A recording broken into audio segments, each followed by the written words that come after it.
विद्यार्थी मित्रांनो, आज आपण या ठिकाणी सरासरी या घटकावर आधारित उदाहरण सोडवणार आहोत. उदाहरण आहे, 5 कुटुंबातील सदस्यांचे सरासरी वय 45 वर्ष आहे. सर्वात लहान सदस्याचे वय सर्वात मोठ्या सदस्याच्या वयाच्या 1/6 पट आहे. त्यांच्या वयामध्ये 60 वर्षाचे अंतर असल्यास इतर 3 सदस्यांच्या वयाची सरासरी किती? म्हणजे या उदाहरणामध्ये आपण जर बघितलं तर एकूण 5 कुटुंब आहेत आणि सरासरी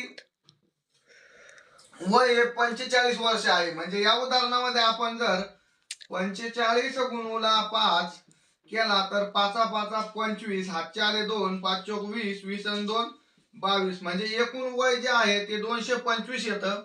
त्यानंतर पुढे काय म्हटलंय, सर्वात लहान सदस्याचे वय सर्वात मोठ्या सदस्याच्या वयाच्या 1/6 पट आहे. म्हणजे थोडक्यात या ठिकाणी लहान सदस्याचे वय हे जर 1 वर्ष असेल, लहान सदस्याचे वय हे जर 1 असेल तर मोठ्या सदस्याचे वय हे 6 आहे. आणि या ठिकाणी त्यांनी काय सांगितलं पुढं, की त्यांच्या वयामध्ये 60 वर्षाचे अंतर असल्यास इतर 3 सदस्यांच्या वयाची सरासरी काढा. म्हणजे त्यांच्या वयामध्ये मोठा आणि लहान आहे, या ठिकाणी यांच्या वयामधील जो फरक आहे तो 60 वर्षाचा आहे. एकूण फरक किती आहे? 60 चा फरक आहे.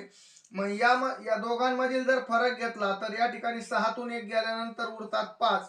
मग 5 भाग बरोबर 60. म्हणजेच या ठिकाणी 60 भागीला 5, 5 एक 5, 12 पंचे 60. म्हणजे एक हिस्सा, या ठिकाणी एक भाग किंवा एक हिस्सा बरोबर 12 आलेला आहे. मग असे एकूण हिस्से आहेत, याचे 6 हिस्से 6 भाग आणि याचा 1 भाग, असे एकूण 7 भाग आहेत. म्हणजे 12 गुणुले 7, 12 साती 84. म्हणजे एकूण यांचं आलेलं आहे सरासरी यांची जी वय आहे ते 84 आलेलं आहे. मग या ठिकाणी आपण जर या 225 मधून 225 वजा 84 केलं, 5तून 4 गेला 1, 12तून 8 गेला 4 आणि या ठिकाणी 81ला 1.